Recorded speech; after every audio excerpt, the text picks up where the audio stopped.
Hello and welcome back to Time to Talk Titanic. We have had a little bit of a hiatus to celebrate Christmas, to see our family and friends, to unwind, relax, and now we are returning to you with an exciting new episode of the podcast. So today, as you'll have seen from the thumbnail and the title, we are going to be discussing the preservation and profit when it comes to not only the wreck of Titanic, but the tragedy itself. So I am joined by four of my beautiful co-hosts. Presley, how are you doing? I'm doing great because On a Sea of Glass came this morning. Woo! Exciting. So good. Shameless plug for the book. Not sponsored. Not sponsored. What have you heard of this book? What made you think I need to get that? Because I really wanted to compare A Night to Remember to it because we got like two ends of the spectrum of like Holy Bible Titanic books. So that's my goal. I want to like compare them. That's a good point. It's like the salt and pepper of Titanic books, needs must. You must have these. So yeah, you're gonna love it. Like we were saying before we hit record, I've read about a quarter of it. But every review is glowing, and people, especially Titanic people, are not ashamed to say when a Titanic book is garbage or like trash. Like they're not afraid to be like, it's full of errors, it's not well researched, it's not like this is a very good book. So yeah, shameless plug, not sponsored. Chandler, how are you doing? Oh, been better, been worse, but not bad. Nice that it's a new year. Yep. Do you know what? It's a nice general answer, a nice kind of grey answer, because we're all human. We all have ups, we all have downs. We've all got our highs, we've all got our lows. No, I'm thrilled to be here. Lovely to be back. And it's an exciting topic. I don't know how long I can stay this evening. I was thinking about that, and I've got a bit of work. I have a couple grants I need to finish applying for by tomorrow and Tuesday. But really nice topic. I was like, I have to dive in for a wee bit. Well, no pressure then. Since you've said that, I'll make sure you go first. No. Okay. I don't have to go first by any means. I'll dive in when like you can. Okay. I mean, I could, but okay. Yeah. You can go second. David, how are you? Hi, I'm great. It's really nice to be back. It's been a while. I had like the few brief moments where I missed a few episodes, and then since I came back, I've been in all the ones that I think all the ones that I've been open to co-hosts because it's so much fun, and I like the sound of my own voice, so I do it. You do have. I'll not release the list. Not that I've written a list, but you've got a very good voice. Like when I'm listening back to certain episodes, I'm like, yeah, you've got a really, really good voice. Like for a voice for radio, not a face for radio at all. You've got a face for YouTube and a voice for, and a voice for Spotify. So perfect package. We're all a perfect package. I'll write that on my CV. Face for YouTube, voice for Spotify. Yeah, you should. But yeah, and you're becoming like a bit of a fixture. You're becoming a recurring character on the TTTT show. So that is good, and it's so nice to have you. And Callum, last but not least, also digging the facial hair. I don't know if it was as prominent as that last time. It's been a couple of months. You're rocking it. Oh, well, thank you very much. It's partly born out of laziness more than anything. You kind of trim it and maintain it. I can't quite grow. It doesn't really show up on camera very well. I can't quite fill out the cheeks same.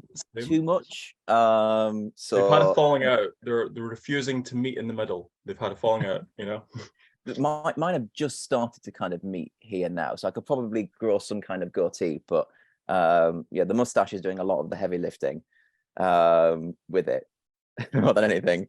I don't know if it'll stay or not, but for now it suffices. It passes the vibe check. I think it'll look good. And then there's Chandler and David that are just like amateurs. Yeah, Price is like, I shaved mine. I was like, what about me?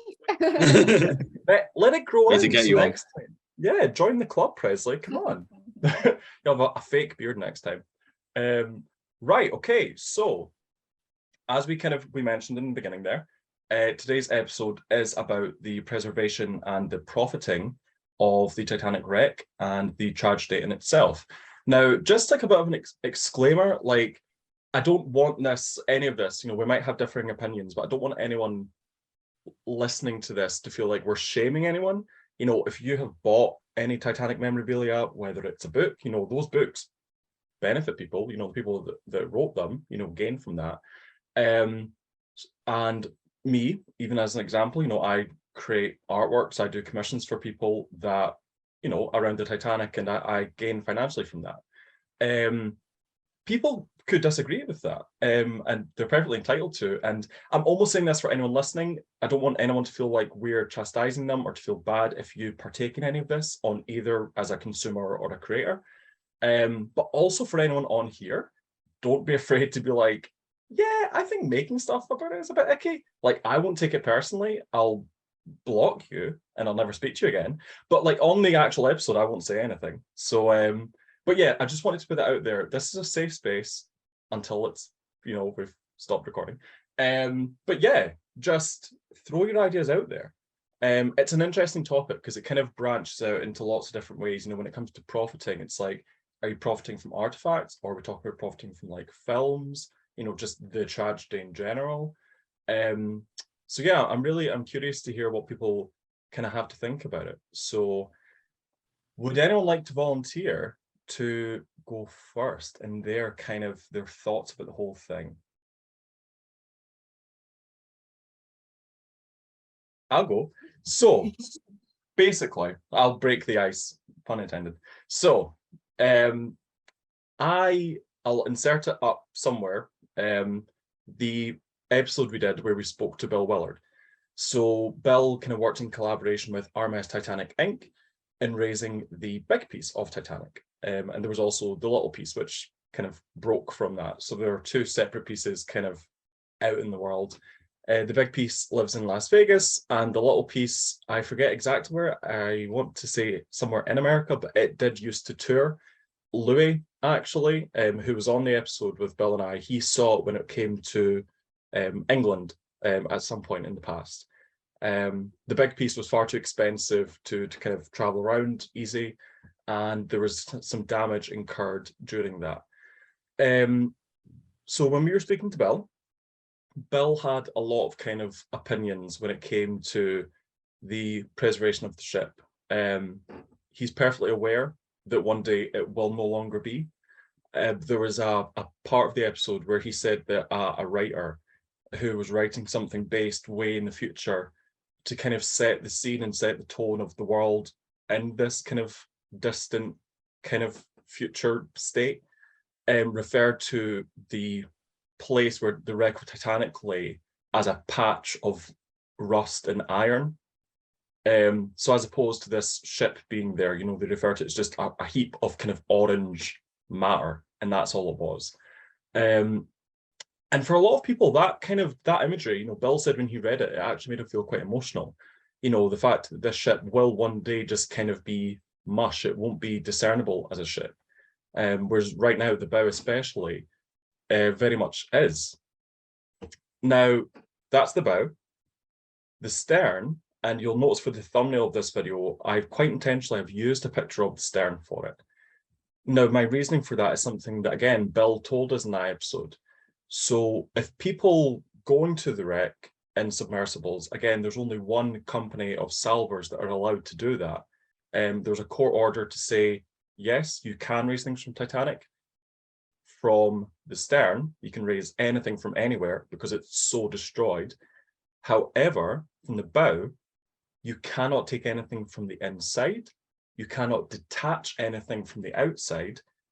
But if there's something on the deck or any part of the bow that's just laying there, that's fine. You just can't detach anything. So that was really interesting to hear that the stern and the bow are treated so differently. Despite the fact that actually, when you think of the stern, to me, that's the more emotive part of the ship, because that's where a lot of people were in the very end. So while it looks very destroyed, it doesn't look as romantic as the bow, because we think of that crossfade shot in James Cameron's film of the flying scene, where it goes from the sunset to the bow. That's how pristine it looks, that you can do that.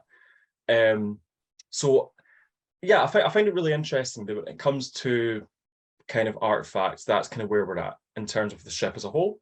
They're both treated very differently. The preservation of the ship, the reason you can't detach anything from the bow, Bill kind of laid out very plainly, it's because in doing so, you are going to weaken the integrity of the ship. If you're having to pull a cargo crane, or the crane at the very front, a davit, if you're having to like wrench them from the deck, that's not good. That is going to cause strain on the ship. One of the ideas proposed to him by a company of solvers who were basically pitching this as an idea before the big piece was raised. I think I mentioned this before and it horrified some of you.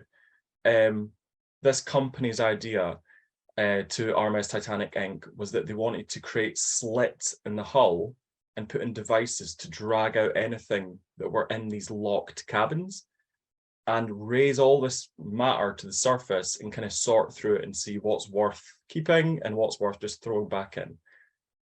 Again, in fact, Bill's words were not just no, absolutely no. He was very against the thought of doing this. And again, this kind of not just a humanizing of the tragedy, but almost a humanizing of the ship itself, which happens a lot. This idea of you're not just damaging the ship, you're almost hurting it, cutting huge tears in the side just to dig out what's inside it. So it's almost like getting blubber from a whale. It just seems really invasive and really cruel.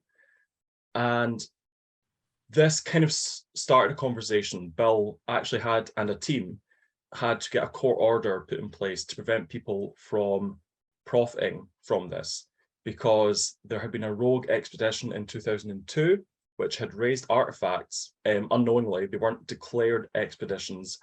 One of these actually damaged the crow's nest.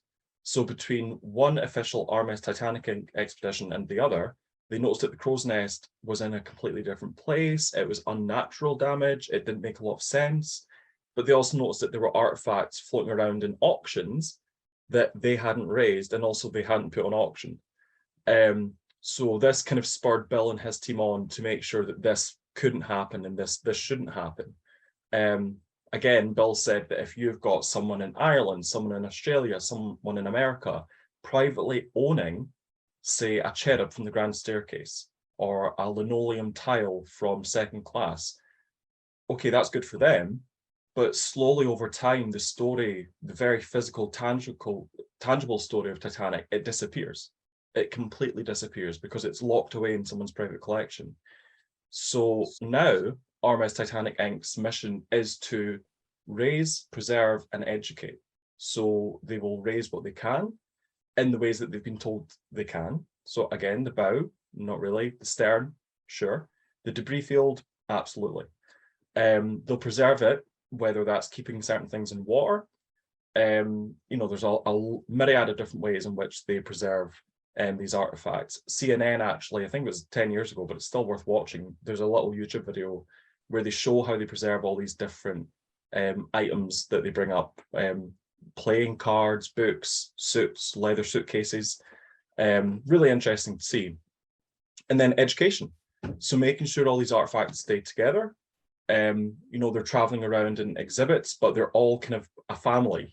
Again, they're not disappearing and they're not going anywhere. They're all part of something. One of these exhibits, I believe, came to London recently. Louis went. He wasn't very impressed with the... David, you also went to that one? Was that the one where there was the kind of first class hallway set up, but the ceiling and the floor were blue? Yeah. So that I sent a video in the group chat of me and my sister though.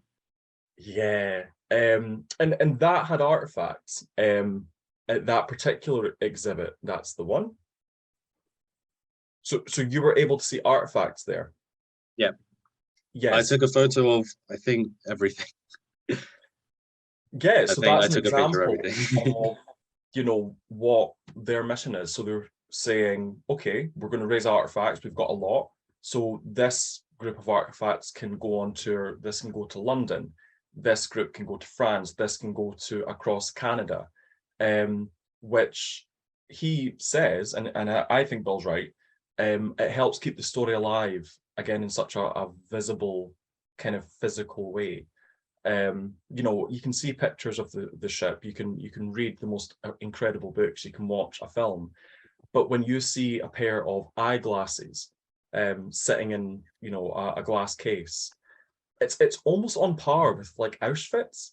You know, when you go there and there's the rooms that are full of prosthetic limbs, glasses, hats, shoes, it's, you know, hearing about it and seeing the building is one thing, but then going in and seeing these personal little stories, you know, these artifacts that tell this story on an individual level, that's kind of Bill's mission and his kind of aspiration for Titanic kind of going forward.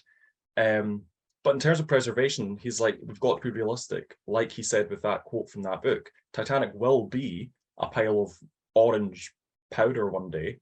And that might be buried by sand dunes in the currents. You know, there's not a lot you can do to preserve, which is sad. You know, some people debate and get quite heated over how long it will last. You know, there are people I've seen, Facebook group admins, saying that, oh, she'll be there in 1,000 years. She's a strong ship. She'll be there in 1,000 years. And okay. And then there are some people that are a bit more realistic and say, well, you know, maybe 100, maybe. So yeah, so that was kind of my kind of coming away from it, my, you know, watching back our episode earlier, kind of looking at a few videos on YouTube. I kind of, it almost is one and the same with the whole grave robbing thing.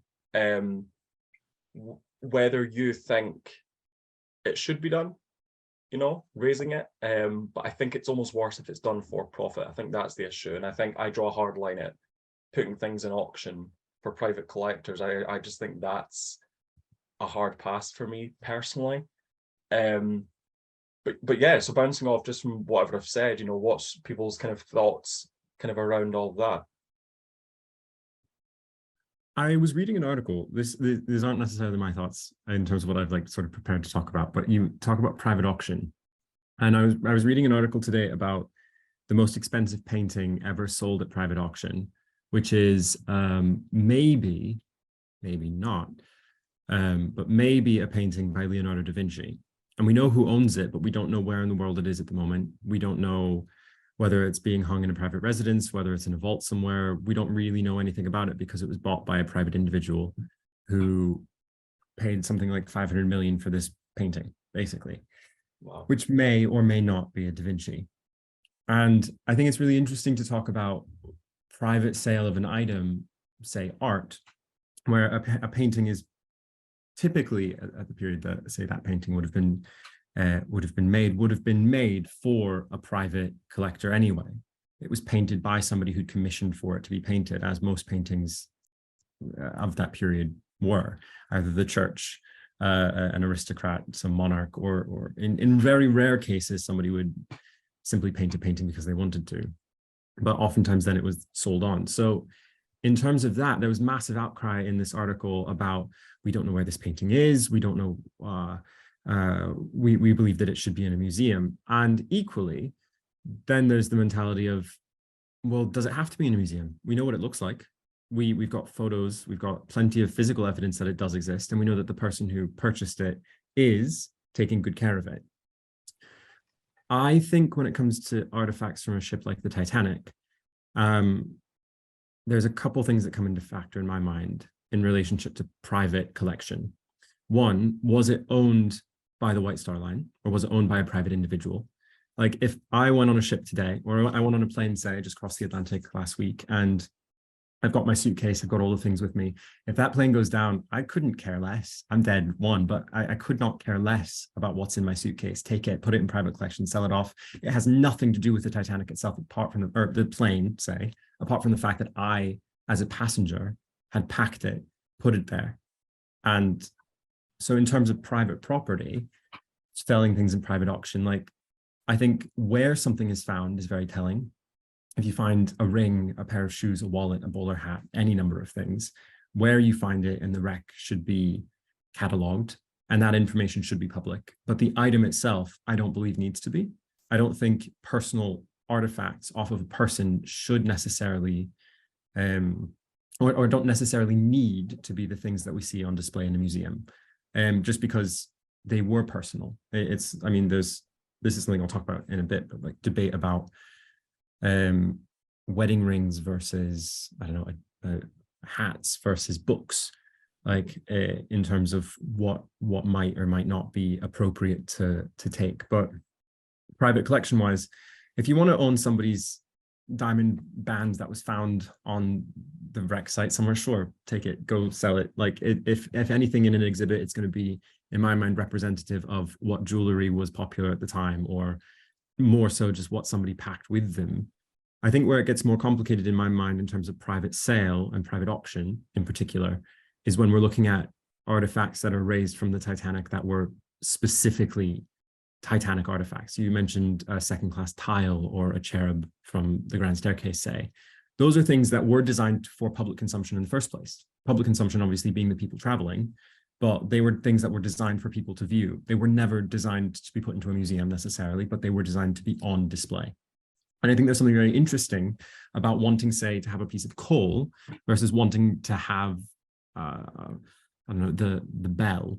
The bell, that's fascinating. I would love to see it, but I would love to see it in a museum. I don't think, what was it? I was at the Maritime War Museum in Manchester a couple months ago, and I saw the Lusitania's bell, and I was like, oh, how fun, how brilliant that that's on display here. I get to be less than a foot away from it and see, like, that's the bell that would have rang torpedo on the starboard bow, that sort of thing. So to see the bell that would have rang 3 times for iceberg dead ahead, that's exciting. That's something that, in terms of the legacy of the ship itself, the legacy of the story, I think is integral to sharing with the public. I don't know, I've got a lot more like thoughts about this, which when I have a moment to sort of talk about like everything, because I've got a lot of thoughts. But in terms of specifically, how you mentioned private auction, I think there's definitely a difference between personal artifacts, personal items brought on board by passengers versus items actually taken from the ship. Although inside of that, what I'll also say, and I'll wrap this thought up, is inside of the caveat of a personal item, it almost makes me question, should that personal item be brought up in the first place? I mean, Ava Hart was always famous for talking about it as a grave, specifically. And I don't know, I think we're past the point where anyone who's actually there is still alive, which changes the nature of how we perceive an event by merit. But equally, I think that in certain cases, I don't know, documenting, say, where a pair of shoes are, or where something that might identify who that person that died in that spot was, I think there's a difference there, but versus going into a cabin, say, and pulling out a jewelry box. Like, that's stuff that was purposefully left by somebody when they were leaving, whether they survived or not. It's things that were brought on board by them because they wanted them for their travels, and then were purposefully left because they either didn't understand the severity of the situation, didn't know to go back, or were left because they were like, well, I don't need that, I'd rather survive. So I think there's a lot of semantics about what I think does or does not matter in terms of the story and the public consumption of information. I think one point of clarification just before I pass it on to anyone else.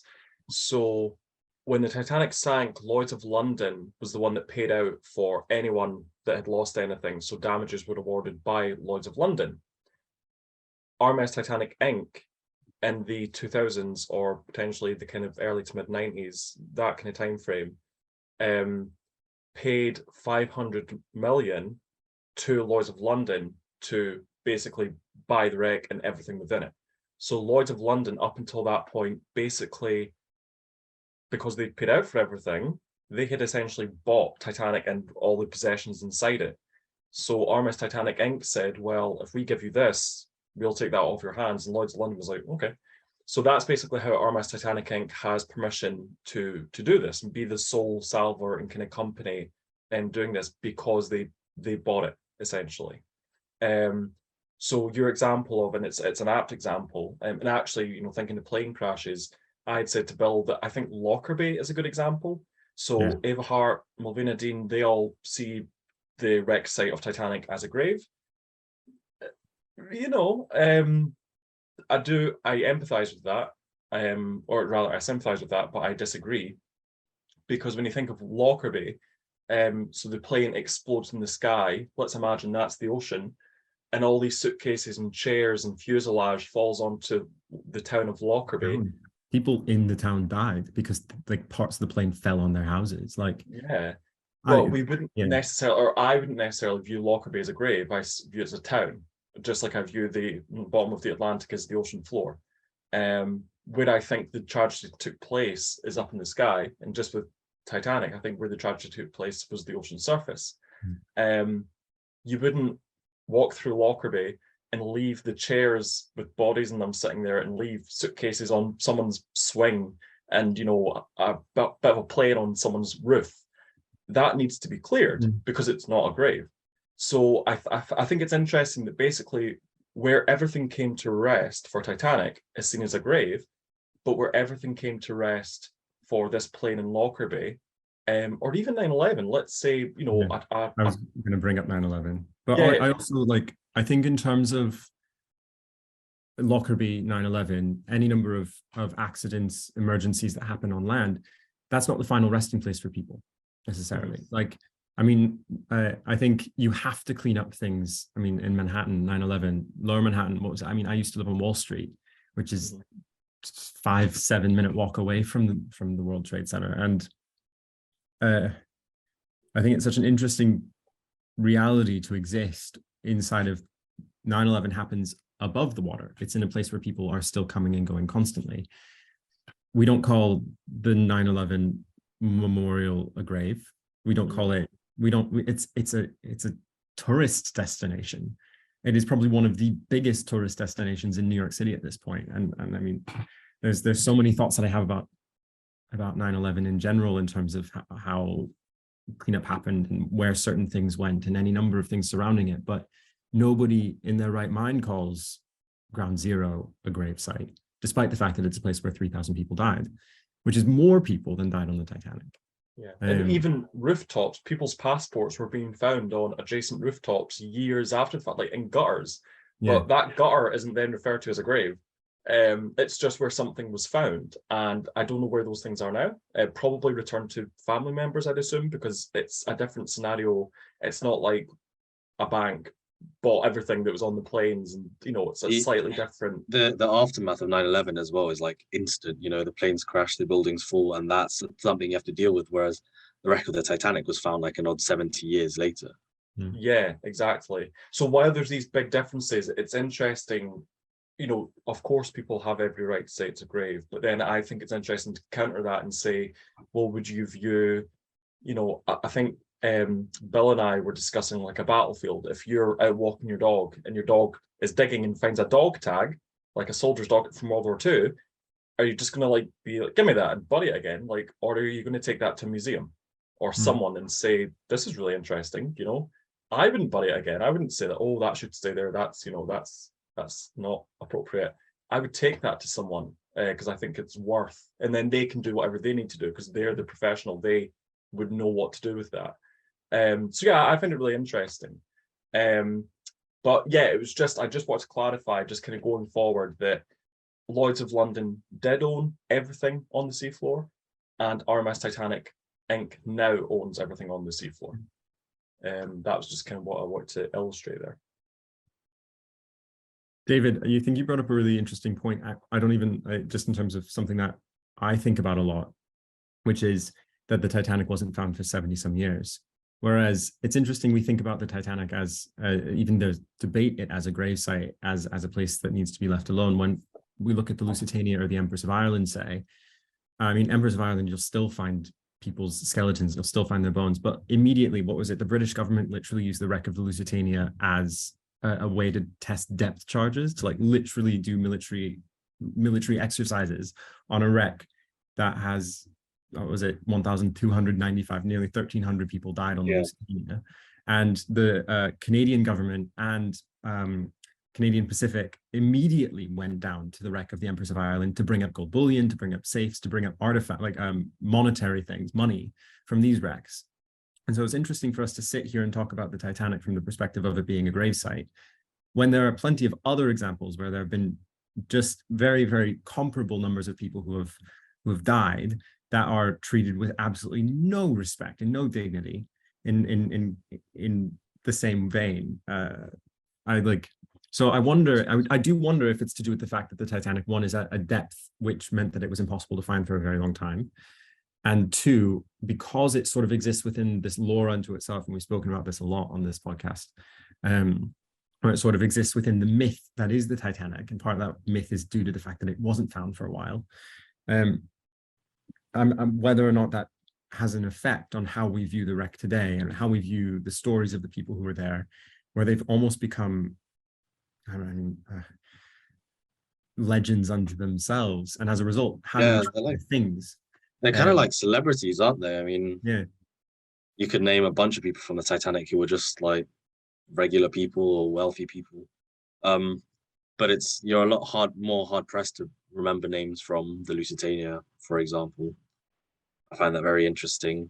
I couldn't name a single person from the Costa Concordia, and that was not that long ago, all things considered, which is another ship that was immediately pilfered for all it's worth. I think the bell is still missing.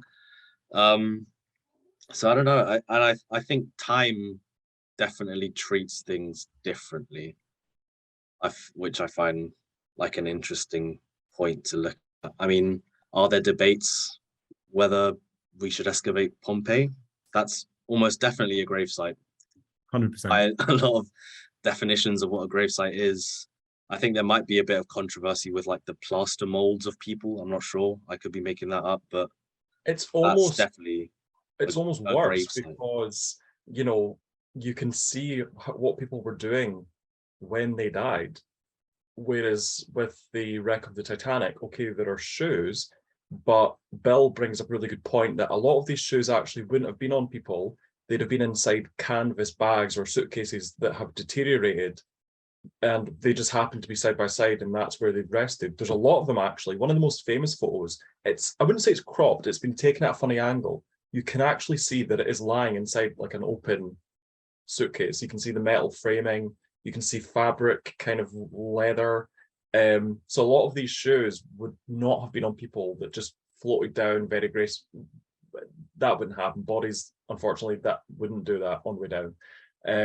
So yeah, Dave, that's actually a really good example, the Pompeii thing, and just you bringing that up. I actually had more of a visceral mental reaction to like that. Oh yeah, like people hugging their dogs and couples lying in bed holding each other. Whereas when I think of shoes on the Titanic, I'm like, yeah, like I don't feel. Yeah. Oh, sorry, but I was just going to say, when I see the shoes, it's not that I feel nothing. It's just that I think I actually feel more when I see Pompeii images. I always think though, in terms of Pompeii, what was it? I might get these statistics slightly wrong. It's been a while since I've done much research about this, but there was roughly 10,000 people living in Pompeii, and about 80% of people who lived in Pompeii were able to get out. It's only like we only have about 1,000, roughly 1,000-ish recorded people dead. Don't quote me on that, but I'm pretty sure, if I remember correctly, so Pompeii is an interesting one because most of the bodies that we find are either going to be of people who didn't have the means to leave, or people who were unable to leave, or people who chose not to leave, which changes. I always feel like that shifts my perspective on looking at any of those bodies, I suppose, because part of I think the fact that we don't have bodies for the Titanic really, I mean, it then makes people question whether any spot on the wreck could be a spot where somebody died.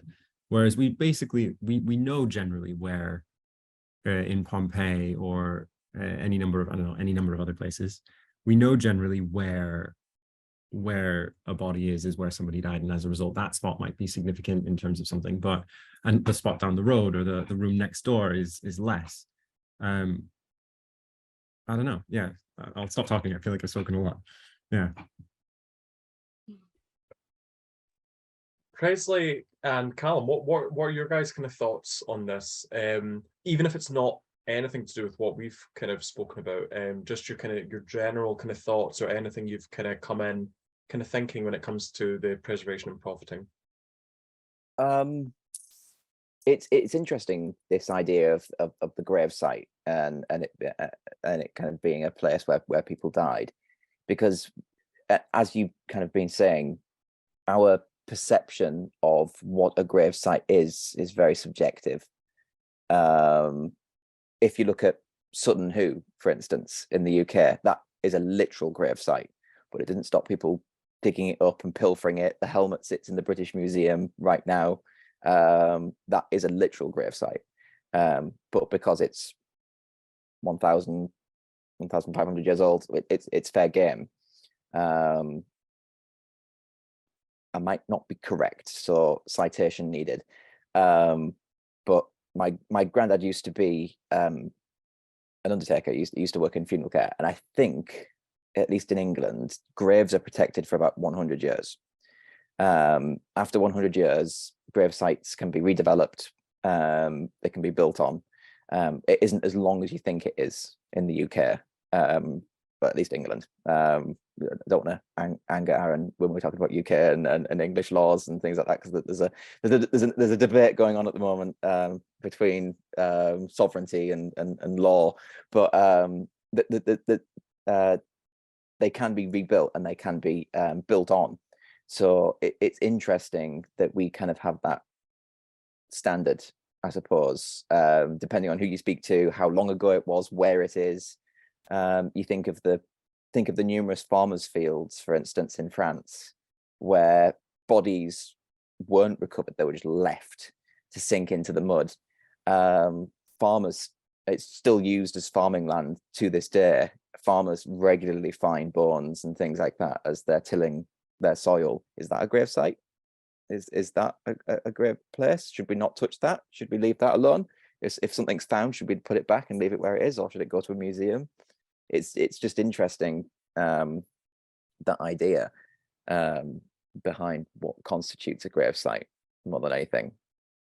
Yeah.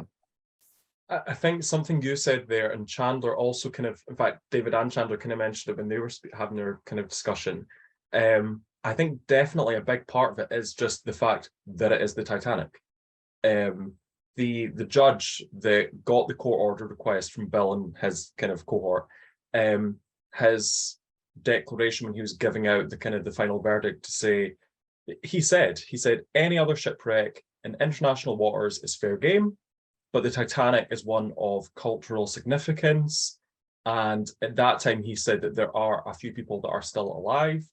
And so he was the one that said the kind of, you can take from the debris field and the stern, but not the bow. You know, he was the one that sat down and really thought about this and made a very kind of nuanced, kind of, you know, regulated stance when it came to specifically the Titanic wreck. But he said, any other ship that sinks and you find the wreck, go for it. You know, take what you want. Like take a funnel. Like go wild.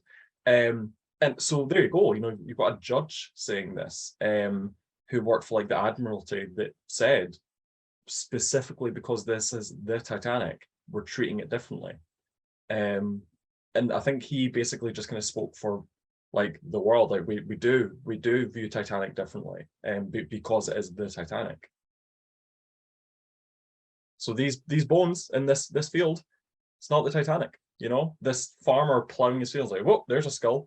It doesn't have to, you know. It just has the benefit of being like a really niche, sort of specific disaster.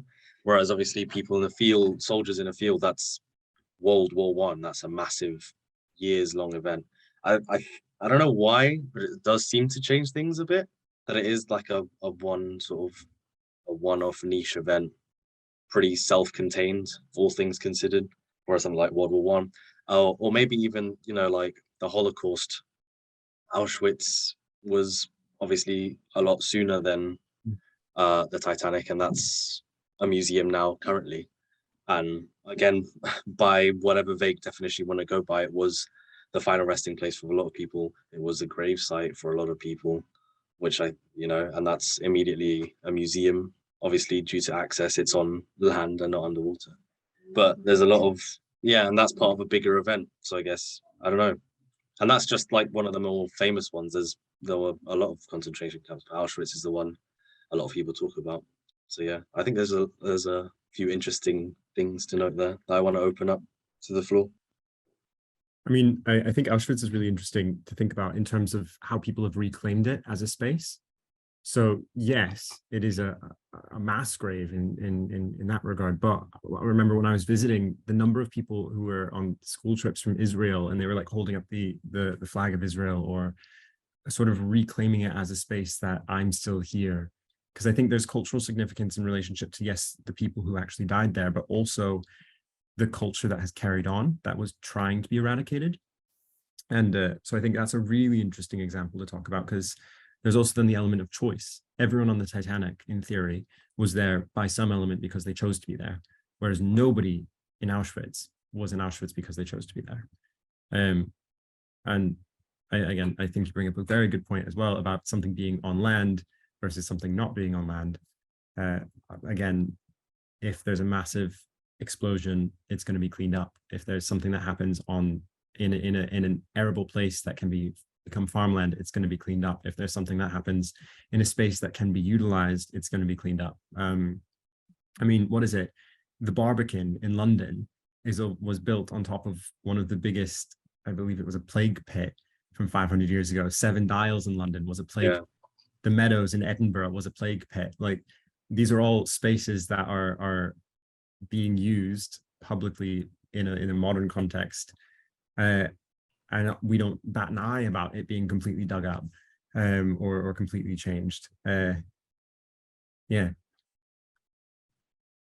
I wanted to bring up, like, regarding the bodies, they were out there for 9 days in the North Atlantic Ocean, like gathering bodies and either burying them at sea or putting them in coffins. And I think it's really interesting that it took 9 days, because some of them were so spread out. And I think that that's also, like, you know, part of the argument of it being on the water. Like, it was kind of more spread out, is kind of my point.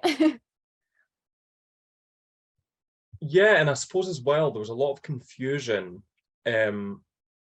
where exactly it took place on the surface. And of course, it's the ocean. And Bill, there's a really good quote from him. I think it's like in a Guardian article, I could be wrong, but he says, how do you police the North Atlantic?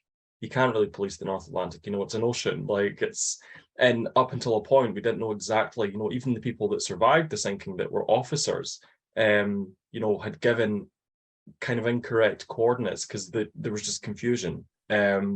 So me personally, you know, as much as I'm saying I don't view the seafloor or the wreck as a gravesite, I also don't view the ocean surface as a gravesite. I'm not saying that ships should never be allowed to pass through that. They should do this and then turn and then, you know, like go around it. Like, that's not my belief. But yeah, it's a really interesting one. And the worst is spread out. I think ships and, you know, people writing in diaries that were on you know, steamers at the time, like months after the fact, were saying that they were seeing like bodies in the water. And, you know, so they had There was some traveled like interesting stuff from the oceanic. Someone had taken some photos, literally the crossing, one of the crossings a couple months later, and they were talking about how literally it just looks like a flock of seagulls still, and you're like, yeah. So wherever this group of kind of bodies had gone, you know, it was kind of out with where the Mackie Bennett kind of saw worthwhile going any further. And, you know, they probably had been given like a time limit and they had to get back as well. And they only had so many supplies on board for so many bodies. They ran out, didn't they? I think they did. Of whatever it was they did to preserve the bodies. I think they eventually ran out and had to sort of pick and choose which ones to do it to, which is not a job I'm personally envious of. No, you're spot on. They basically said if it's pretty damaged, if it looks like a seagull's had a little snack, you know, you're off. If they can prove it was a first class passenger by anything, even if there is a bit of damage, that was kind of priority. So if they had something in their pocket that proved their identity and they knew that was a first class passenger, you know, Astor's body, I believe, I think it was his body. It was one of the notable kind of male first class passengers was damaged, but he was brought on board the boat and kept and brought home. Whereas, as you say, many people were not. Rhoda Abbott's son, for instance, the oldest one, I believe, Eugene, he was found, but he was buried at sea because they didn't deem it worthy bringing him back home, which is really sad.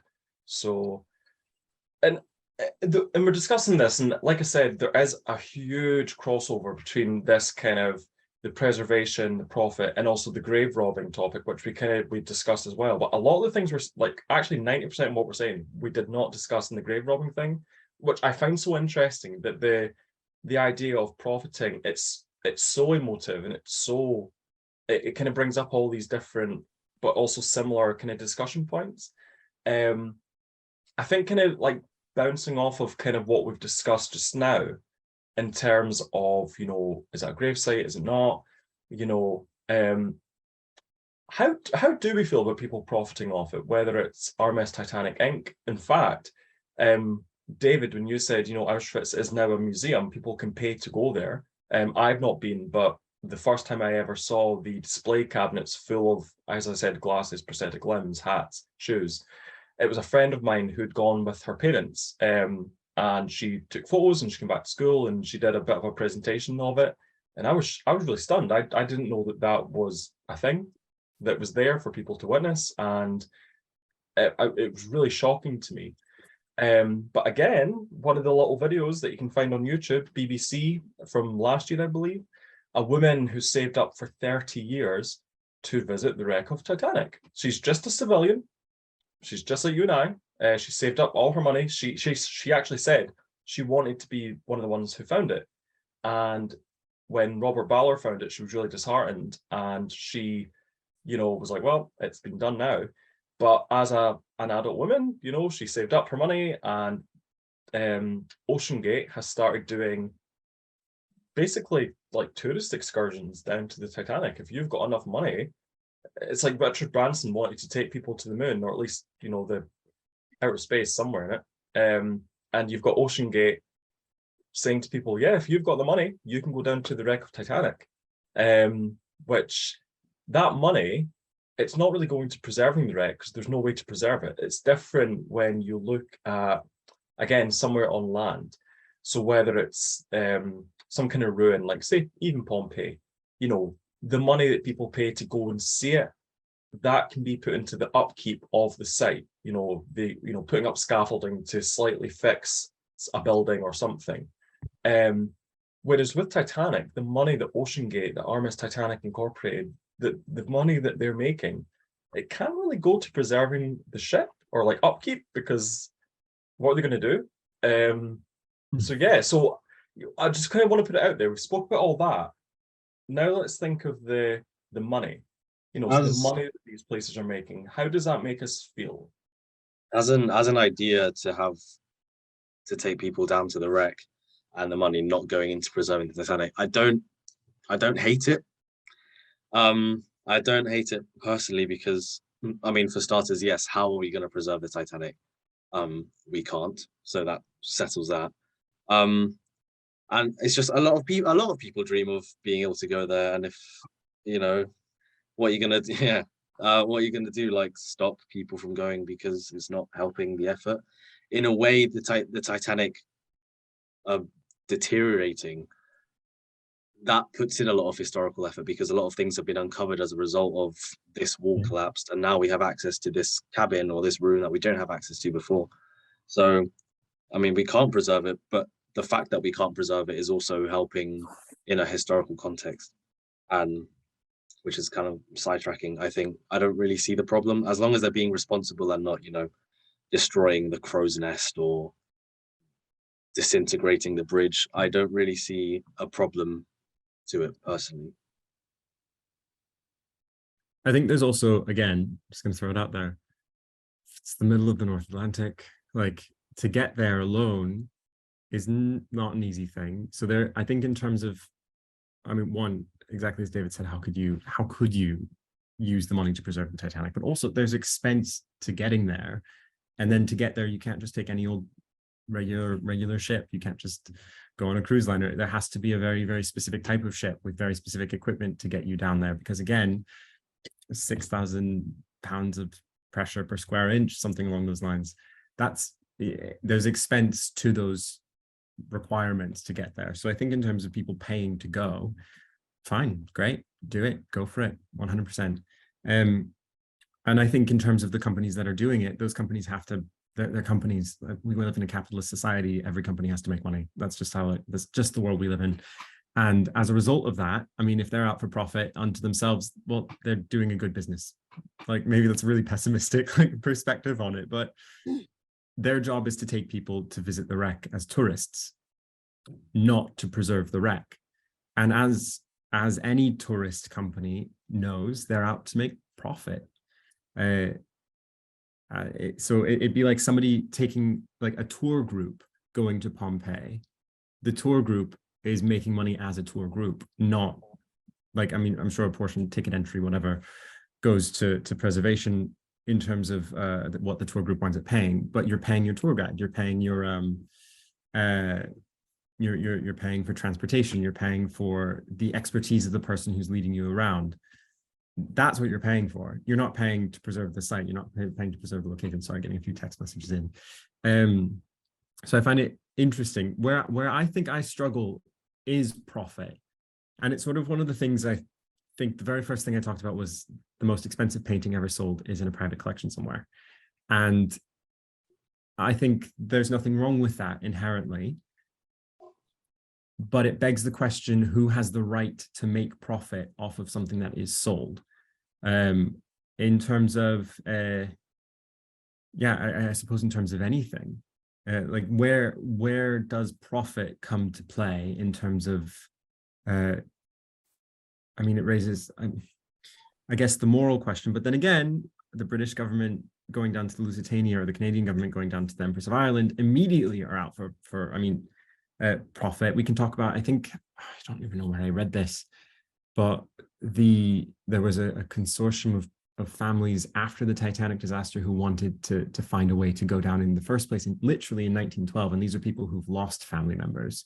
So I think there's immediately the question of them being like, not even thinking of it as a gravesite, just thinking about, let's just get the stuff back, or let's find it and bring it back up for any number of reasons, in a world where that's not even possible yet. They don't even know where it is. So it's interesting, we 100+ years on are debating the profit of something when people at the time, in relationship to any number of disasters, wouldn't have even thought twice about it. I struggle personally with people out exclusively for profit of artifacts. But then it also begs the question, what do we get to call an artifact? How do we define the term artifact in relationship to anything from the Titanic? Because again, I mean, it varies. It really, really varies. How do we define, well, I guess actually open question, how do we define the term artifact in relationship to the Titanic? I'm not sure I know. I think I would just be like, any object from the ship or the surrounding kind of debris field that is raised, and so that could be as big as a davit and as small as a matchbox. You know, personally, that's just my kind of definition. I like the point that you made at the start, almost, that there was sort of a difference between someone just packing clothes on the ship being a sort of genre of items versus something from the ship, like a tile or whatever. I think in the case of Titanic, something like that is really interesting because the story of tragedy is so interwoven with individual lives on the ship, where they sort of you can sort of define them as one and the same. I don't know how other people think about that. I know, Chandler, you made what your viewpoint is on that. I think the people on the ship are a big part of why it's such a weird sort of interesting historical legacy compared to other sorts of disasters. Yeah. So I do want to know what people think about that. I mean, I'll throw one thing in real fast on that, because it's like, for me, the Titanic, it's ordinary people in an extraordinary situation. That's why I'm drawn to it constantly over and over again. It's a story that takes people like us and throws us into a circumstance, and for 2 hours and 40 minutes you get to, what am I going to do? How do I get out of this? Or do I even try? Do I do something else? So I always find it's interesting for me that, like, I'm so invested in the stories of the people, so much more than the story of the ship almost, because the ship is just a conduit for the stories of the people. Without the ship, there would be no story, but without the people, we wouldn't care. Like any number of ships that are sunk every year to become artificial reefs, nobody ever bats an eyelid about. So I don't know. I think I think there's a lot to think about in terms of the individual things that belong to people, whether something is or is not appropriate to bring up and put on display, versus things from the ship. Yeah, and so when I mentioned earlier about Bill refers to it as the Rogue expedition in 2002, as far as I know, he's not, or they've not been published, but he was able to get pictures of the people involved. One of the artifacts ended up on a documentary called Inside Out, something like that. And the reason they knew this was because there was an expert talking about one of the portholes from Titanic, and a relative, a descendant of one of the men who worked in the company that made these portholes, was able to come and kind of talk about it, and and it was real. But Bill's watching this and is saying, "We've not raised that. That's not ours. Who raised that?" So that would have had to have come from the Rogue expedition. As well, things started popping up in auctions that RMS Titanic Inc. hadn't put there. So we're saying, who could possibly go out into the middle of the Atlantic and afford to go down to the wreck and retrieve? Millionaires. That's it. Like really rich people that are like cowboys, like rich cowboys, that are obsessed with Titanic, and want money. Like that, as I thought, is just like being so rich that your idea of like a wild day out or night out is going down to the wreck of Titanic and like taking a porthole. Can't relate. Like that's just insane. It's crazy because not anyone could do that, but really rich people could. So I mean, it's good that they kind of, when that happened, they clamped down, and if it happened again, the people involved would be able to be taken to court and prosecuted. But when this happened, that hadn't really been put into action yet. But yeah, it's just crazy that the people that would profit from doing that would in themselves be very rich anyway. Not that I'm saying it would be better if it was like poor people that were doing it. I don't think it's great either way. So I kind of have an interesting profit to bring up that is really different from this. It's sort of like almost, I wouldn't even call it a profit, but like maybe a positive outcome of this. So I remember when I asked you for podcast help for my microbiology class, I had to do a podcast and I chose to write it on the bacteria that's growing on the Titanic. And it's called RMS Titanic. And it's a halophile, which means it thrives in really high like salt conditions. And microbiologists are kind of thinking that potentially they could take that piece of bacteria and have it eat iron and like use it for recycling purposes. So this is a brand new piece of bacteria that they found on the wreck and potentially could help us in recycling material. And I think that that's like kind of a good outcome, maybe. Like, what do you guys think about that? I mean, I think it's brilliant. Like, I think that there's something inside. There was a documentary. I'm blanking on which one, where there was the biologist talking about Titanic being very much alive, but what's it alive with? I'm pretty pro on that side. I think sustainability, being able to find more creative and better ways to recycle, better ways to break down waste to a degree, anything along those lines, I'm pretty pro. I'm on team that for sure. Yeah, like I would argue that that's like a good thing coming from this. That's a good profit if you will.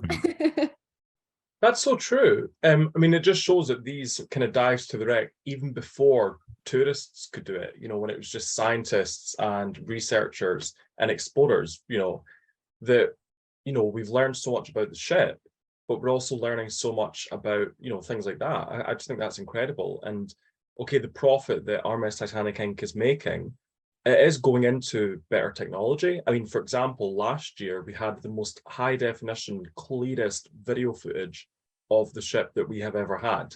If you were watching it on YouTube or whatever it was, but on like a full screen, it felt like you were there, like going over the ship. It's just incredible, the footage. So, you know, the money that they're generating, it's being kind of invested back into the company, like any well-run company, I suppose. And it, you know, it's paying people. I'm sure there's no one that's becoming a millionaire through RMS Titanic Inc. I don't even think there's that many people with a lot of money that would be kind of jumping at the chance to go down as a tourist to the ship. And actually, I would need to look further into this, but I did read somewhere or hear somewhere that with every expedition, you know, well-intentioned expedition, it does actually cause damage to the ship because they've got to rest on the boat deck. And even the kind of currents from the motors and everything, like it does actually cause, like, it's not huge, it's minimal, but over time. So actually they're kind of sparing with the visits they do down there. They wouldn't do them like every single Saturday, because that would just really speed up this process of, you know, we can't preserve the ship, but we can certainly do things to speed up its decay. And that's kind of the fine line that they're trying to, the tightrope that they're walking right now. You know, we want to get as much as we can while she's still here in terms of footage and research. You know, like Presley said, like even that kind of research, I had no idea about that. That's incredible. But we also don't want to do things that are going to speed up the collapse of the ship, because that's not what we want either. Was there also not at one point a discussion about whether or not people should even leave plaques on the bridge, because the introduction of novel species of bacteria that exist on the surface but don't exist under the water at that depth can cause just as much damage as actually physically damaging the wreck itself? I mean, doing something that you think is a really good thing, leaving a plaque saying so and so such and such exposition was here on this date and we found XYZ. I mean, if like that itself can cause long-term forms of damage by just leaving an item. So it's, what is it? I mean, I always think about the take nothing but pictures, leave nothing but footprints mentality of like going out into nature itself. Like you never know what is actually going to have an effect. It's a bit of a butterfly effect maybe. But whereas with this, it's like take nothing but pictures and don't even leave a footprint. Like, don't leave a footprint. Leave nothing. Not even take that. nothing, leave nothing. Yeah, float, take a photo and leave. Most definitely, like conditions from above the surface and all the equipment that goes down is definitely leaving a footprint down there. For like all the like any of the bacteria or the things from the surface, it's being brought down there. Yeah, it's so true. I mean, that expedition that, you know, wasn't disclosed, it was the rogue one. Again, it's not proven, but they're pretty certain that they caused damage to the crow's nest, because they're saying that if the crow's nest had fallen, it had fallen straight down. There might have been a slight deviation with currents, but they're saying that there's like damage to it, and where its position, it just seems like something clumsily hit against it. Maybe there's a huge, massive deep sea whale we don't know about that was not swimming with its eyes open, but I doubt it. I think it was probably the rogue expedition, most likely. Megalodon. Yeah, just or Mariana Nessie. Trench, you know. Yeah. Nessie was on holiday. He was like, I'll go to the Titanic for like the summer. Why not? But yeah, and it's a shame. Like, we don't want that. I'm actually thinking now, a davit, has a davit ever been raised? Because I know that there's a davit that's collapsed. It's laying on its side on the boat deck. Do we have any davits above the water? That's a really interesting question, because I've not seen any, but it's also because, what is it? They said that the cables from the funnels would have sheared a lot of them off. So they're probably in the debris field somewhere, right? I don't know for sure, but yeah, I think on, oh God, I want to get my sides wrong. On Murdoch's side, there is only one davit still left attached to the ship, and that's the single davit that's that was wound. Starboard. Yeah. On the other side of the ship, I can't quite remember, but there are multiple davits, I think potentially in a clump, from the stern, potentially, on the ocean floor. There are davits there in the debris field in a clump together that clearly had been sheared off. Yeah, because I was just thinking when Chandler said, you know, what would we class as an artifact, and I gave a davit as an example, but then I was like, actually, that would be a very, even if they just brought up one, because it's so, you know, that's the thing that helped rescue people. The people that like survived only survived because of these big davits. Like, so it's interesting actually that the fact that I'm questioning it, I feel like they probably haven't, but I feel like it would be a very cool one to bring up, and also light enough that they would be able to really kind of travel with that. I think it'd be incredible to see one of the ship's davits. I mean, from my Google search, I didn't see anything that has been brought up regarding No. davits. I don't know though. No, but there is a clump of them. I can see the picture of it, Yep, there's a as well as the qualification. one that's just there under really cool lighting, all things considered as well. We should send an email and be like, hey, so there's this clump of davits, and what you could do is like, We have an you idea. yeah, have you ever considered just take one, just one? Like, It's a lot smaller than the big piece that was raised, so it's very doable, I'm sure. well, funnily enough, they were debating before they raised the big piece. It was between that and a boiler. Like, and then they were like, oh no, the boiler's a bit big. You think? Like, a boiler's huge. That's a big What? goal. Bring Yeah. the boiler. I want a boiler. Yeah, Chandler's like the davit and the boiler, both. Davits Wow. and boilers, please. That's the museum I'm going. Chandler would buy a boiler at an auction and have it in his house. I can see it in his I'm eyes. gonna put it just like it's on my front lawn, you know. Like, the neighbors will hate me, but I'll have a great day. So That's hilarious. And it's so funny because I said to him, I was like, I'm glad that he's chose the big piece, because when you look at it, like, it's so human. The portholes that people would have looked out of, the rivets that are slightly uneven because men were putting them in by hand. It's just, and then the opposite side of it, those would have been rooms. So, people would have been in those rooms. Like, it's a perfect kind of representation of the tragedy. The boilers are super cool, but I think they chose well. But yeah, boiler and davit. There we go. That's our shopping list. I've added that. I've added that onto the list. We'll raise them the next time we go. By hand. by hand. And hey, the technology is getting better, so who knows what they'll bring up. Which leads very well into. So we've spoken about the profit. We've also spoken about the kind of the moral and ethical kind of quandary of it all. The preservation aspect. I'm sure we've all seen the kind of digital render that does the rounds every now and again. I mean, that's pretty cool. But basically what it would look like if you raised the ship and put it kind of indoors. And I feel like the render also has kind of like props up against it, and they've put in little people like for size. And it's basically just like, what if the Titanic was on display in a big hangar somewhere and you could pay and go walk around it, maybe not go into it, but just look up at the bow and the wreck.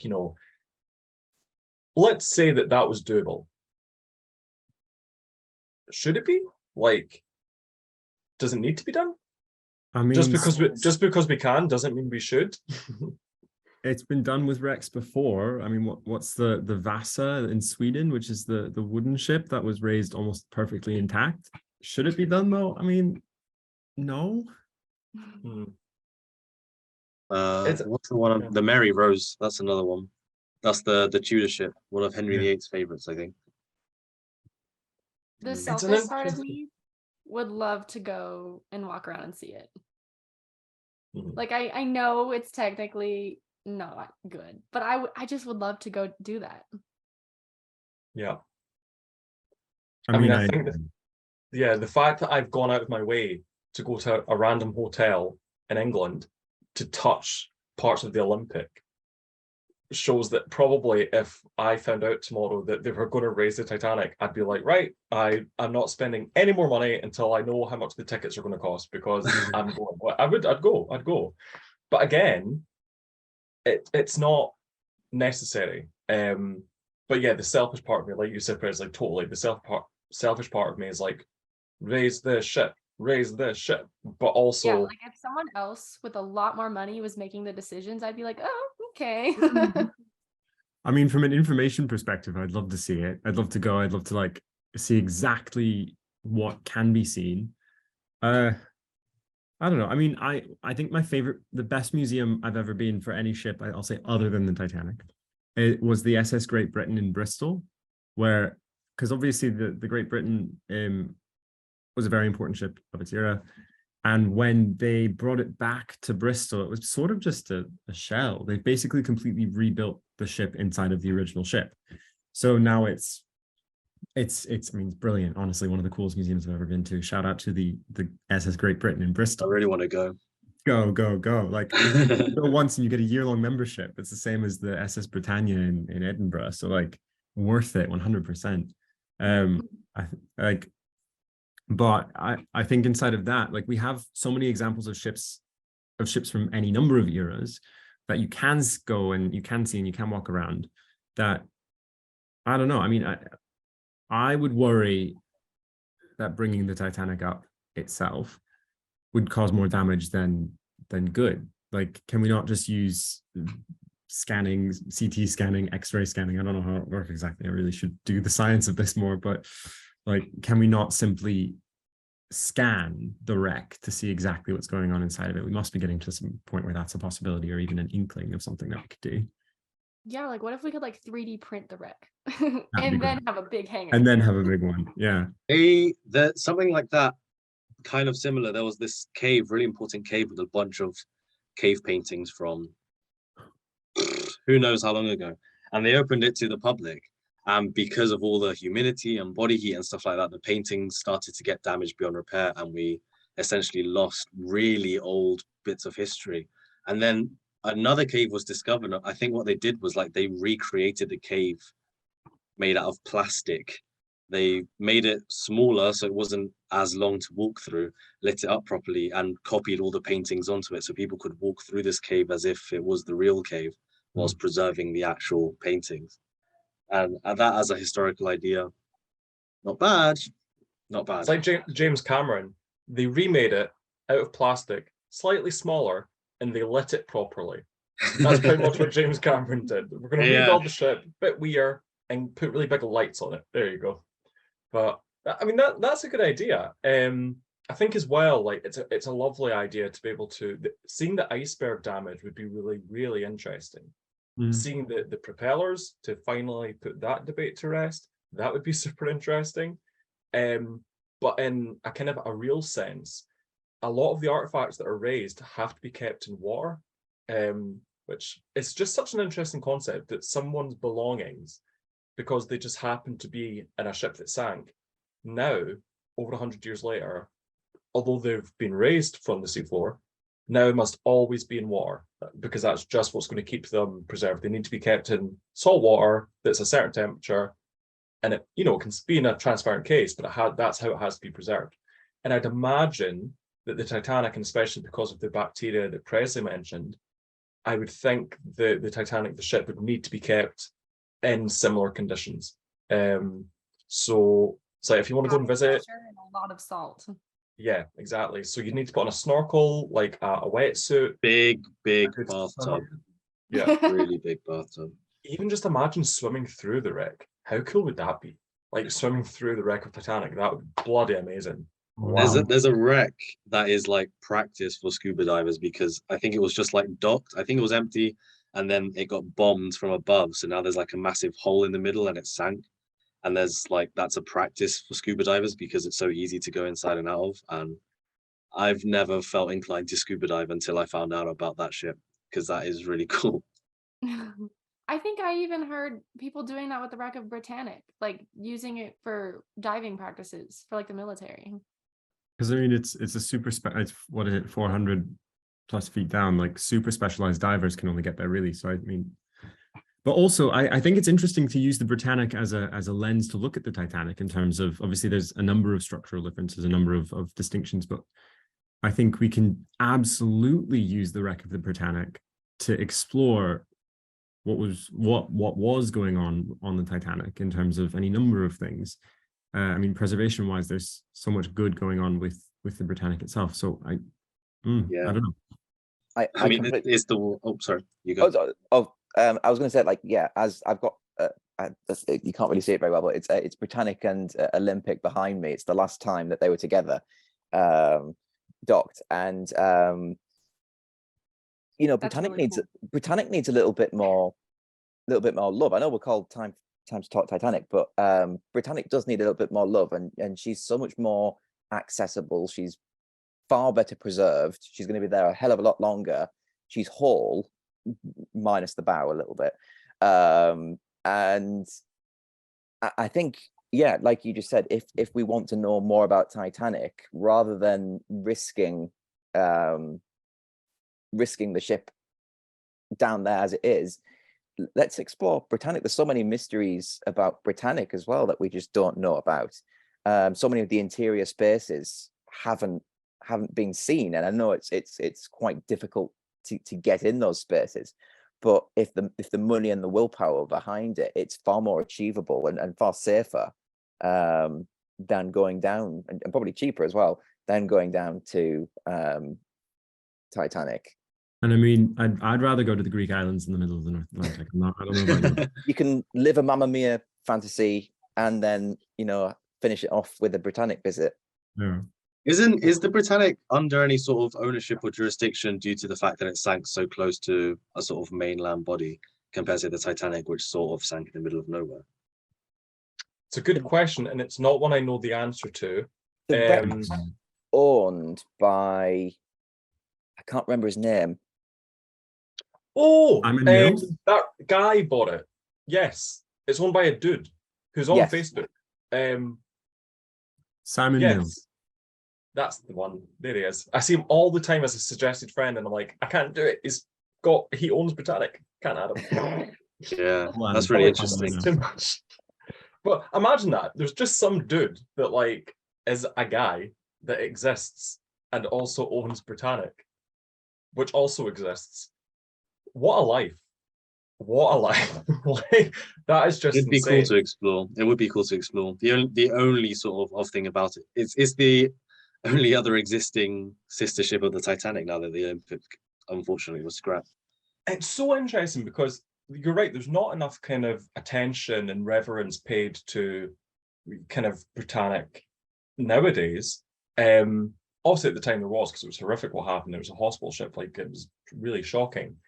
But can you imagine if Olympic had served like this ridiculously long career, and the James Cameron film was like in the works, so say it's like 1994, and he's said, oh yeah, I'm making a really big budget film about Titanic, and people are like, oh, that's interesting, okay.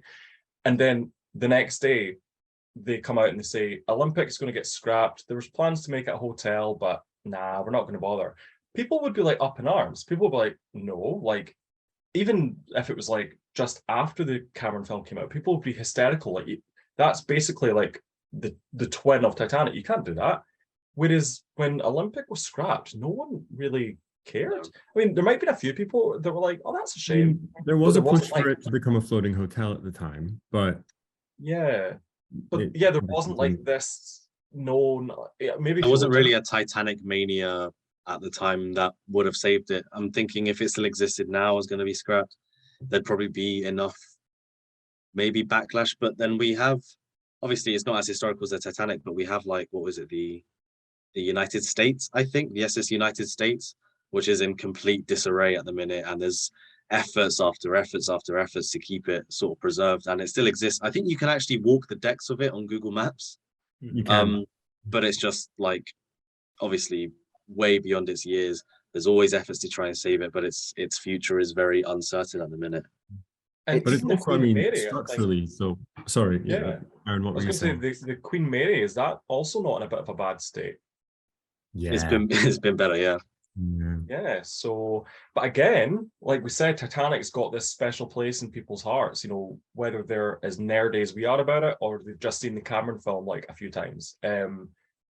I think nowadays, like Olympic, absolutely.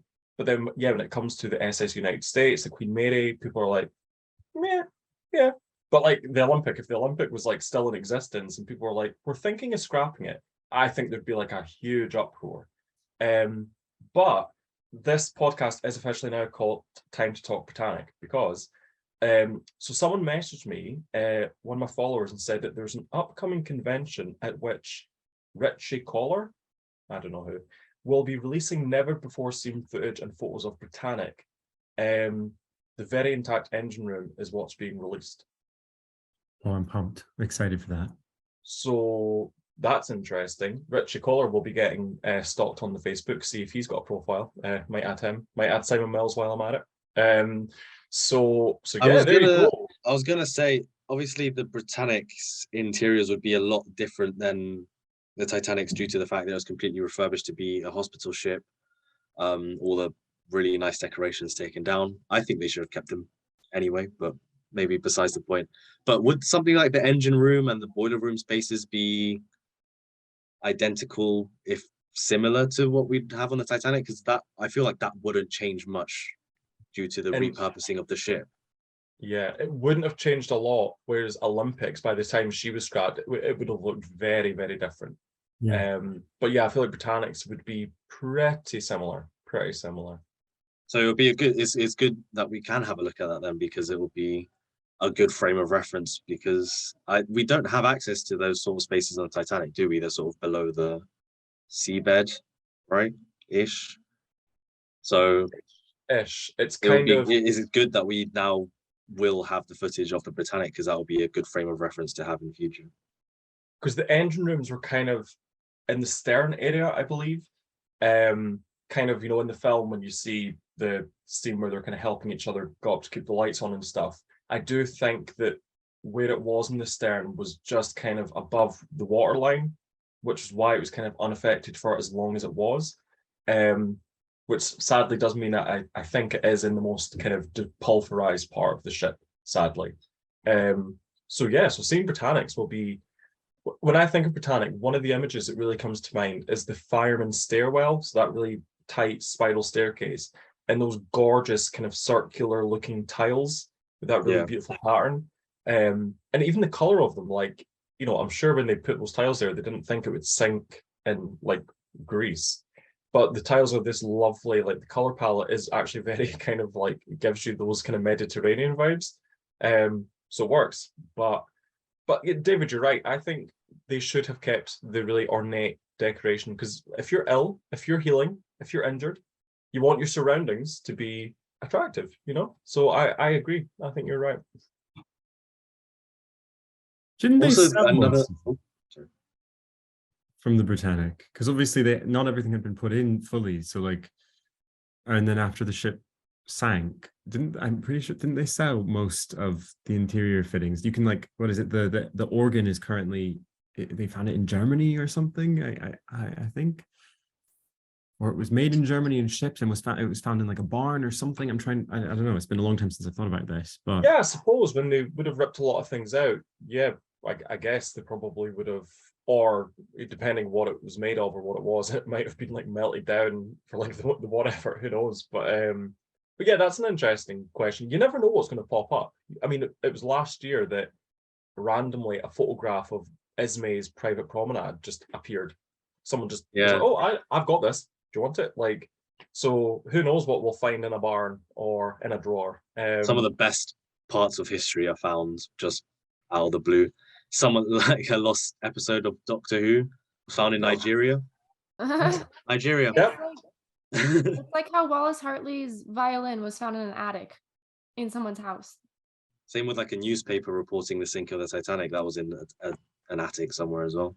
Yeah. It's crazy. And there you go, actually. That's like a perfect kind of full circle kind of back to what we were talking about. So, his violin was obviously on his person when he died. He was found with it. But then that ended up in someone's attic. So, they didn't buy it at auction. They somehow came into possession of it. But something so emotive, especially, and the band played on, that comes from Titanic. So his violin being in someone's attic, it's one of those things, like, it should be able to be seen by people. It's like, for the same selfish reasons that we would love for the Titanic to be raised and go and walk around it, it's like, it's the reverse. It would be very selfish to keep something like that just to yourself.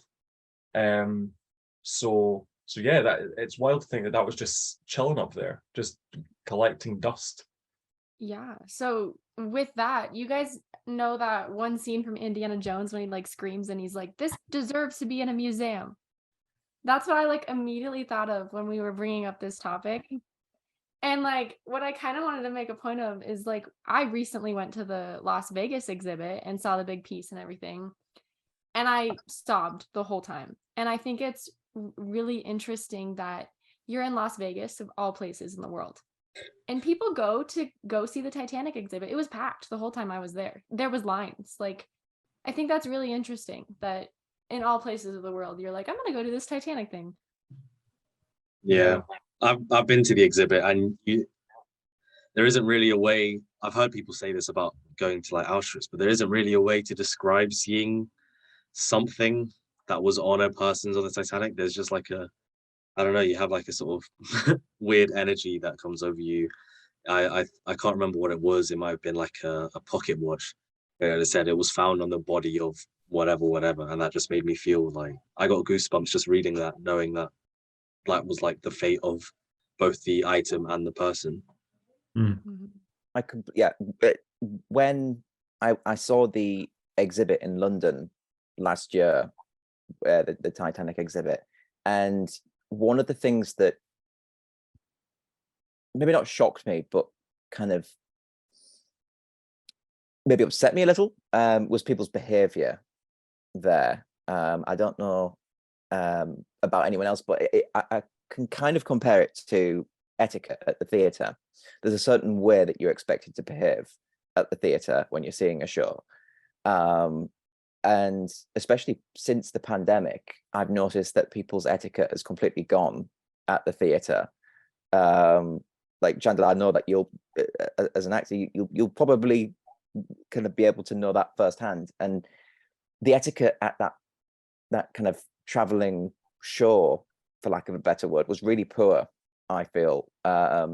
People didn't really know how to behave in like a museum-esque environment. They were kind of all crowding around, kind of literally pressing their face against the glass on certain exhibits. They were kind of taking photos of things that with flash on as well, of things that really probably you shouldn't be taking flash photography of. So I was kind of surprised that, you know, you get this really emotive reaction of certain pieces, but then you've got certain people who don't necessarily know how to behave. It makes me sound like a complete snob, and I'm not, but it was quite disappointing to see that. And no one was around really kind of, in terms of staff, kind of controlling that. Yeah. You were able to take photos, you were able to do pretty much whatever you want with these artifacts, and especially the flash photography. As a historian myself, that I was getting kind of angry a little bit secondhand, seeing them potentially damaging these artifacts. Well, I mean, Presley saying so. I don't know if any other of you have, but Presley having the privilege to go to Vegas and see the big piece, which it's on my bucket list. I want to go. We're doing a Las Vegas trip. Yeah. A Belfast trip, a Las Vegas trip, and a kind of like Anwick kind of trip as well. I've actually got a story. Is it Anwick or Anwick? It's Anwick, isn't it? Anwick, I'd say Anwick. Which is where the White Swan Hotel with the Olympics first class lounge and parts of its grand staircase, that's where that is, for anyone listening. So again, not sponsored by the White Swan Hotel, but we should be. But Bill Willard, the man who helped raise the big piece, one of the men, there was a large team of them. He's not that strong. He didn't just lift it by himself. But he sat in Vegas one day. He just sat on a bench. No one knows who he is. He's just a guy. And he was watching people. He said he was watching grown men burst into tears when they looked at the big piece. But he also watched someone take their chewing gum and shove it onto the big piece and walk away. And Bill got up and just instantly started ripping it off and like got people to come and like help him clean it. And so I think it shows that there are people like us who understand the tragedy and appreciate it, and we would do, again, like Callum said, what you're expected, or you know, what you should be behaving like in public, just generally in public, but also in like a museum setting, and when you're looking at something that's kind of reverent.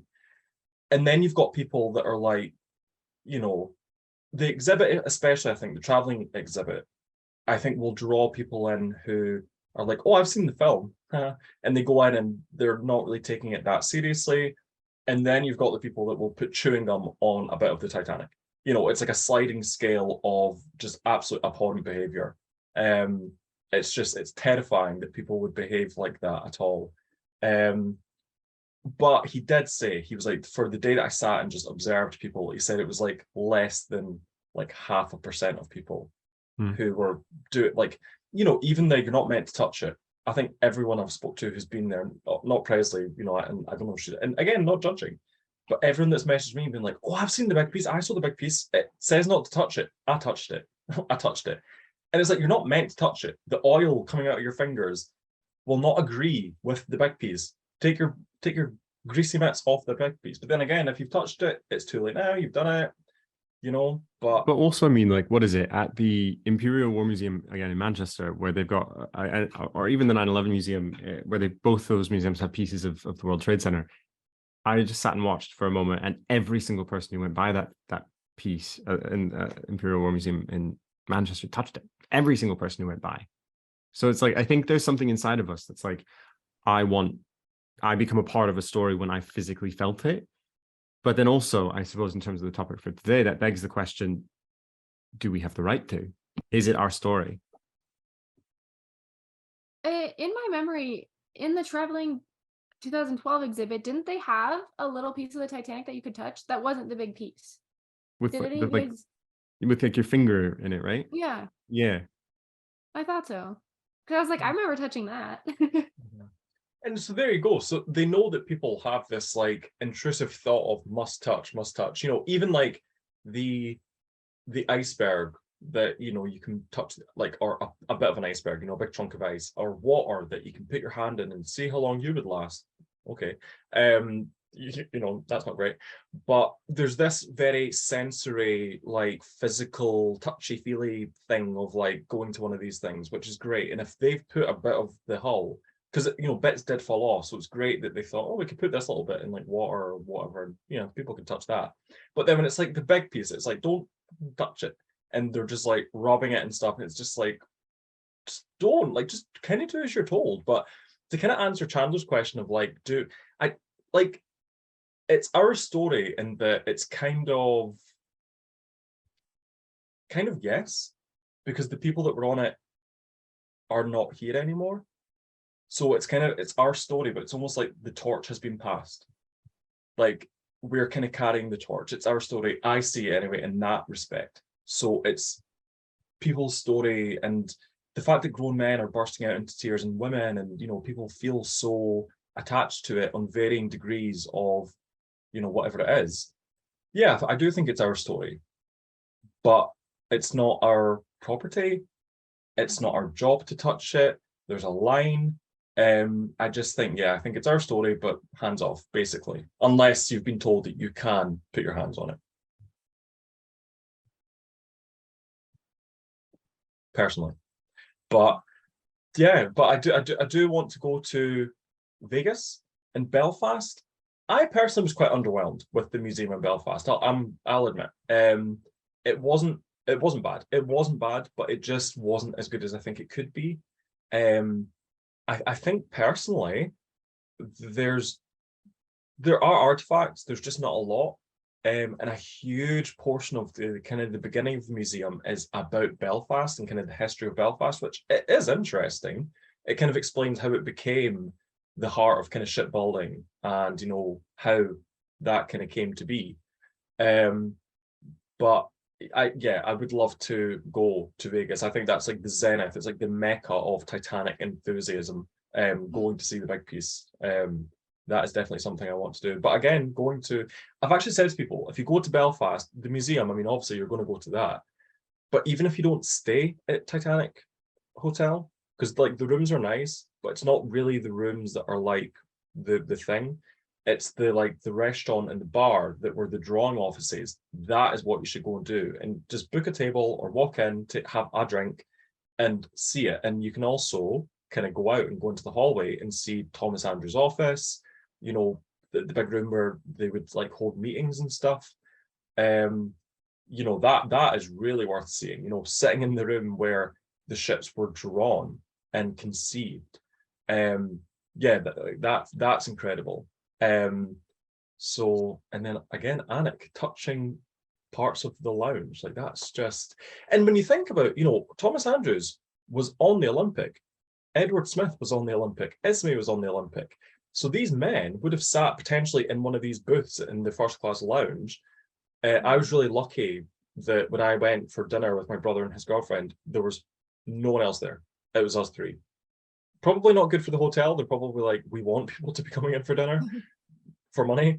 But we were all alone. So I was like a flea. I was like jumping around the place. And my brother was just like, oh my God. The waiter probably thought I had like something wrong with me. But I'm sitting in like one of these booths, and okay, the chairs and the tables are new, but I'm like, I'm touching this wall, and there's like this stained glass window. Thomas Andrews might have been sitting here looking out at that window. Might have inspected it as well during building and furnishing. Exactly. I mean, it was the first ship built, so he would have had like a really hands-on approach when it came to like every detail of that ship. Like that for me, that is the closest you'll ever get to walking in the Titanic.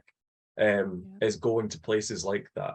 It's just Is the nomadic, is that and Thomas Andrews' ship as well? And yeah, and the nomadic is the thing as well. If you go on to that, so Thomas Andrews would have helped design them, because I think that only came out talking like it's an album or something. I think that was kind of like built and launched just a couple of years before like Olympic, and there's a lot of little features on that. Photos Launched in from 1911, I think. Yeah. Was it? Oh, okay, 1911. I thought it was even just before that. That's when it launched, yeah. Yeah, but there's lots of little details and features in that are like so similar to the larger sister ships. So the nomadic, the hotel are like amazing. They're so good. So anyone, if you ever get a chance to go to Belfast, highly recommend. So while we were talking about the allure of like the whole exhibit itself, the Las Vegas exhibit is right next to the bodies exhibit. Have you guys heard of this? Where they have like all of these cadavers and they're like crystallized, and it's like a whole anatomy exhibit. So you really learn about all the organs and the structures, but it's really ironic. You can buy joint tickets, Titanic and bodies. And there's just all these bodies next to the Titanic exhibit. We had that in London, but I never went. But I saw pictures of it. Yeah, it's crazy. I just think it's really crazy that it's like ironic that they're next to each other. That is fascinating. The people that are like, oh, we shouldn't be raising anything because it's grave robbing. They'd be like extra shocked and offended if they found out there was also like dead bodies on display next to the big piece. That's wild. I had no idea. Yeah, they're just right next to each other. You can buy tickets and do them in the same day. Wow. 2 birds with 1 stone. That is just and did you go? Did you? I did. It's really fascinating and disturbing because they're real. Like you're like, oh my goodness, like we're really fascinating as like the allure is like the human system and it's crazy, but like you're like, ooh, this is disturbing. I remember Channel 4 a good few years ago now did like a live, I think it was live, like autopsy. Channel 4 is really good for stuff like that. It's very kind of pushing the boundaries of TV and journalism and documentaries, but yeah, they did like a live autopsy, and that was like really popular, and it's gruesome, but fascinating as well, because it's normal. Like we need to normalize these things, and actually it's like one of those things, like talking about Titanic and kind of teaching it. A kind of effect of that is you're also kind of teaching about like your own mortality and the fact that it can be quite sudden, and to kind of, as Jack says, make each day count, so maybe it's appropriate that the bodies exhibit is right next to Titanic. Maybe it's like the perfect kind of marriage of morbid curiosity, because Titanic, actually a lot of it is morbid curiosity.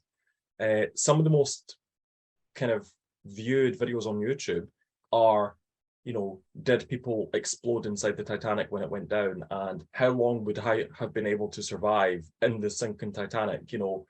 All these, like, they have like millions of views, whereas ones that are about not as morbid topics don't get as many views. So yeah, there is this kind of morbid fascination, which is all kind of interweaved with the things like 9/11, Titanic, which, yeah, that's really interesting. Wow. So yeah, so any kind of final thoughts or anything that anyone wanted to say kind of surrounding this topic? We've covered a lot of ground. I think we've had a good discussion.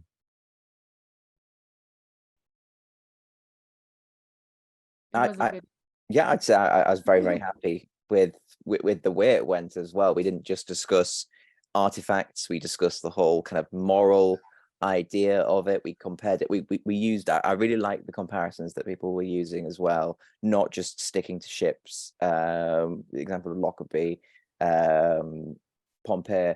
I think it's important to look at it from a wider archaeological, because it's archaeology to a certain degree. So it's very interesting, and there is no right or wrong answer. It's up to everyone's individual conscience to decide what is right or wrong. We just have our opinions on it, and I wouldn't necessarily say I strongly disagree or strongly agree with anyone's opinion here. Really, it's just been, it's been very, very interesting, fascinating to hear what people think and what they believe, because everyone here has been able to back it up with why they believe that as well. It's not just a gut instinct. It's been something that people have kind of taken a very measured response to. So I'm very happy with how people have kind of handled it tonight as well. So round of applause us. And that's it. It's a very grey kind of subject. Maybe that's why I wore a grey shirt. Who knows? But it is, you know, there's no right or wrong to it. It's quite arbitrary. I mean, even so with my drawings, I've been working on the website, and my brother is doing the kind of behind the scenes stuff, because I wouldn't know how to do that. But when I was looking at the products I want to sell, I was like, basically anything that's depicting people, that's depicting the sinking, actually, that's close up and you can make out faces, I'm not putting that on a mug, I'm not putting that on a coaster, I'm not putting it on anything that's not just a print. If someone wants to have a print and just take the image, take the piece of work that I made and buy it, that's fine. And then frame it or do whatever they want. But the only things that will be on coasters are like the tile patterns that I did. I'm planning on drawing just standalone images that are very recognizable. It's like the telemotor, the ship's wheel, you know. But I was like, that's, and it, to some people they might be like, that's a bit arbitrary, you know. If you've drawn a picture of people on the boat deck during the final plunge, why not just put it on a mug? And it's like, it's just a personal thing, you know. I personally wouldn't want to drink my coffee out of a mug with people on it that are about to die. That's just me. Maybe it's a personal taste thing. Whereas I'm perfectly happy having a mug with like the red and white second class tile on it. That to me is fine. So yeah, it's a bit grey, a bit arbitrary. But again, like Callum said, you know, it's kind of this mix of emotion and kind of reason and like intellect, and the two kind of marry up, and I guess that's kind of where like the judge kind of landed on. I get it might seem arbitrary that you can take things from the stern and not the bow, but there's kind of the reasoning to that. So yeah, so these discussion, any discussion about the Titanic, it's going to have that very emotional kind of thing. But yeah, it's been a good one. It's been a really good one. And again, because it's been so long, it's been so nice to see you all again. That's been really nice. So yeah. Well, if there's no more final words, we shall bid adieu. And we will see you in the next one. Thank you very much for watching. If you enjoyed this, give it a like, comment below, let us know what you think, because there's so many kind of varying opinions about this, especially a topic like this that's so kind of far-reaching and so nuanced. And share it as well. You know, there's lots of different Titanic groups on Reddit, Facebook, Instagram. Like, just get it out there. And thank you very much. We'll see you in the next one.